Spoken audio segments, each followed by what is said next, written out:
जय श्री राधे कृष्ण साथियों, मैं भी कृष्णा ज्ञान सारा चैनल में आपका स्वागत करती हूँ। कैसे हैं आप? आपके अच्छे स्वास्थ्य और सुखद जीवन की मंगल कामना करती हूँ।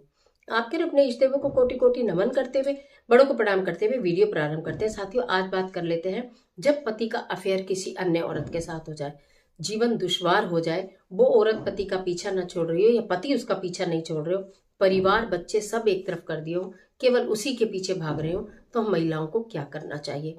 देखिए, खाली शक के बिहाफ पर नहीं, अगर आप कंफर्म है कि इस तरह से आपके जीवन में कोई ना कोई आपके वैवाहिक जीवन में किसी की एंट्री हो गई है, जिस कारण आपका वैवाहिक जीवन जो है इफेक्टेड हो रहा है, तो आपको क्या करना चाहिए? पहले तो ये बताऊंगी कि क्या सावधानी रखनी चाहिए, फिर एक जबरदस्त वाला वो ज्योतिषीय उपाय बताऊंगी जो 100% काम करता है, एक तरह से सम्मोहन का काम करता है, एक तरह से आपके पति को आप ही की ओर आकर्षित करने का काम करता है। तो इस वीडियो को अंत तक जरूर देखिएगा। चलिए झटपट वीडियो प्रारंभ कर लेते हैं। उससे पहले चैनल पर नए आए तो चैनल को सब्सक्राइब कर लीजिएगा और बेल आइकन का बटन भी प्रेस करिएगा, जिससे आने वाली वीडियोस का नोटिफिकेशन आपको मिलता रहे।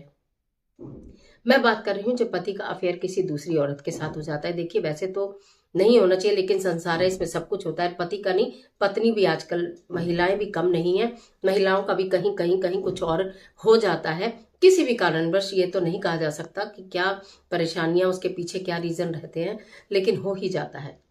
अगर ऐसा हो जाए तो क्या करें? ये दोनों के लिए है, महिला और पुरुष दोनों ही इस चीज को कर सकते हैं। ठीक है, अगर कोई पुरुष परेशान है कि महिला ने उसके साथ धोखा किया है तो भी, और अगर महिला परेशान है कि पुरुष ने धोखा किया है तो भी। सबसे पहली बात तो एक पक्की तरह से आप ये जान लीजिए महिलाएं, कि अगर आपको ऐसा बिल्कुल ठोस सबूत के साथ पता चलता है किसी महिला के साथ हमारे पति का संबंध है, बच्चे आपके साथ है, तो पहले तो आप अपने बिहाफ पे सब कुछ कर चुकी होंगी। उस महिला से कांटेक्ट किया होगा या उसे समझाने का प्रयत्न किया होगा, वो नहीं मानी। अपने पति को समझाने का प्रयत्न किया होगा, नहीं मानी। खूब लड़ाई झगड़े किए होंगे, नहीं मानी। पारिवारिक कलेश हुआ होगा, नहीं माने। उसके बाद आपने उनके फोन पर नजर रखी होगी, नहीं माने। दिन रात कलेश, लड़ाई झगड़े, इन सब कामों से बढ़ते बढ़ते बढ़ते चले गए, और तो और परिवार में भी ये बात फैल गई। तो परिवार में सब लोग कहते हैं ना कि सुनते तो है रोकर और उड़ा देते हैं हंसकर। मदद कोई नहीं कर सकता, आपका पति है, आप ही कर सकती हो अपने लिए, खुद को स्टैंड लेकर। करना क्या है? सबसे पहली बात, उनका फोन चेक करना बंद कर दो, लड़ाई झगड़े करने बंद कर दो। ठीक है, आप ये सोचो कि यार ईश्वर ने मेरे लिए ऐसा ही लिखा है, उस स्थिति को मुझे संभालना है। ठीक है, आप एक बात पक्की समझ लीजिए, आप उनकी अर्धांगिनी थी, हैं और रहेंगी समाज में, परिवार में और विधान में, यानी कि धार्मिक कार्यों में। आप उनकी अर्धांगिनी रहेंगी, पूजा में, पाठ में, किसी वैवाहिक समारोह में, किसी सामाजिक समारोह में, किसी पारिवारिक समारोह में आप ही उनके साथ जाएंगी। इतनी बात का पहले सब्र करो, क्योंकि जो चीजें खराब हो गई हैं उन्हें और खराब करने की बजाय उनमें थोड़ा थोड़ा अपने आप को चेंज करो। इसके साथ साथ आपको ये मालूम है कि हमारे पति भले किसी औरत के साथ लगे हैं, लेकिन लौट के रात को घर ही आते हैं। बच्चों की देखभाल करना, बच्चों के खर्चे करना, परिवार के खर्चे करना उनका ही काम है। उनके पेपर्स में, उनके ऑफिस में, उनकी चीजों में नॉमिनी आप है। ठीक है, यानी कि पूरी तरह से सामाजिक रूप से, पारिवारिक रूप से, और अगर बात करूं तो ये जो कानूनी रूप से आप उनकी पत्नी हैं और रहेंगी। अब बात आ जाती है बाहर की। आप बोलेंगे कि ऐसे कैसे सहन करें? जितना मिल रहा है पहले उसे सहन करो। जो अपने हाथ से इतना सा निकला है उसे अपनी ओर खींचने का प्रयत्न करो, उसे तोड़ने का प्रयत्न नहीं करो। अगर आप उन्हें छोड़ के चली जाती हैं कि ये उस औरत को नहीं छोड़ेगा तो मैं ही छोड़ के चली जाऊंगी, तो चले जाओ।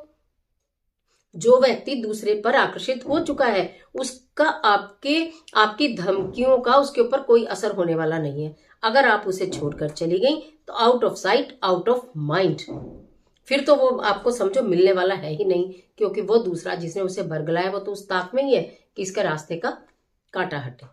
तो इसलिए आपको अपने आप को मजबूत बनाना है, अपने आप को स्ट्रांग बनाना है, अपने लिए स्टैंड लेना है, कुंडली मार कर वहीं बैठना है। घर कभी भूल कर भी मत छोड़ना, वो आपका अधिकार है। वहां आप शादी होकर आए हो, वहां आप परिवार से अपने लिए लड़ सकते हो, अपने अधिकार मांग सकते हो, लेकिन जिस समय आप घर छोड़कर चले जाते हो आप कहीं कुछ नहीं ले सकते, ना मायके में इज्जत, ना ससुराल में इज्जत, और पति तो चला ही गया।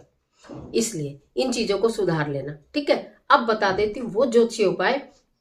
अगर आप ये सब कुछ करके थक गई हैं, पति फिर भी बाज नहीं आ रहा और दूसरी औरत के साथ ही निरंतर संबंध है, और तो और खर्चा भी देना बंद कर दिया, उस स्थिति में आपको एक ज्योतिषीय उपाय बता रही हूँ। करना क्या है, शुक्रवार का दिन होना चाहिए, एक पान का पत्ता ले लेना साबुत, ठीक है, उसके ऊपर लाल चंदन लगा लेना, लाल चंदन लगा लेना, उसके ऊपर एक लौंग का जोड़ रख देना, 2 कपूर की टिक्की रख देना, उसको फोल्ड करके माता रानी के चरणों में रखना और माता से मन ही मन ये प्रार्थना करना कि मेरा पति अब मेरा ही रहे, मेरा पति सिर्फ मेरा ही रहे, किसी और की ओर आकर्षित हो ही ना, अगर हो गया तो वापस आ जाए और नहीं हुआ है तो हो ही ना, ठीक है। ऐसी प्रार्थना करते हुए माता रानी की पूजा कर लेना। शाम के समय फिर उसे माता रानी के चरणों से उठा लेना, थोड़ा सा और कपूर डालकर उसको जला लेना। जलाने के बाद जो उसकी राख बचेगी उसको लाल चंदन में मिला लेना, ठीक है। उसको लाल चंदन में मिक्स करके अपने घर के मंदिर में ही रख लेना।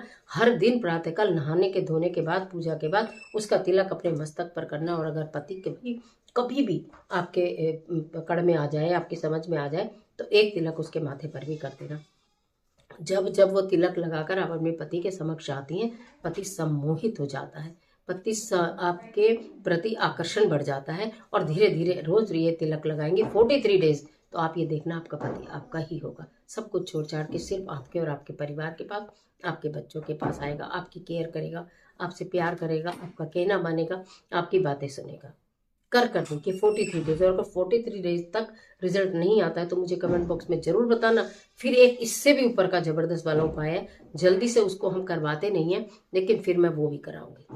लेकिन आपका घर बसना चाहिए, आपके घर में आपका पति, आपके बच्चे, सब एक खुशहाल परिवार की तरह आपको रहना चाहिए। ऐसी मेरी हृदय से शुभकामनाएं और प्रभु से प्रार्थना भी है, पूरे ज्ञान सारा परिवार में जितनी मेरी प्यारी प्यारी बच्चियां हैं, मेरे बहनें हैं, सबके परिवार कुशल से रहे, पति सबके बहुत प्यार करें, आपको बहुत केयर करें, बच्चों की देखभाल करें। आज के लिए इतना ही, इजाजत दीजिए। आशा करती हूँ वीडियो के लिए बहुत उपयोगी साबित होगी। इस वीडियो को लाइक करना और ज़्यादा से ज़्यादा अपनी फ्रेंड के साथ शेयर करना, जो थोड़ी बहुत गुमराह भी हो गई हैं, वो इस सही राह पर चले कि किस तकनीक से हम अपने पति को अपने पास ला सकते हैं। कुछ तो दिमाग का खेल, कुछ पूजा का खेल, दोनों मिलकर आपके पति को आपके पास लेकर आएंगे।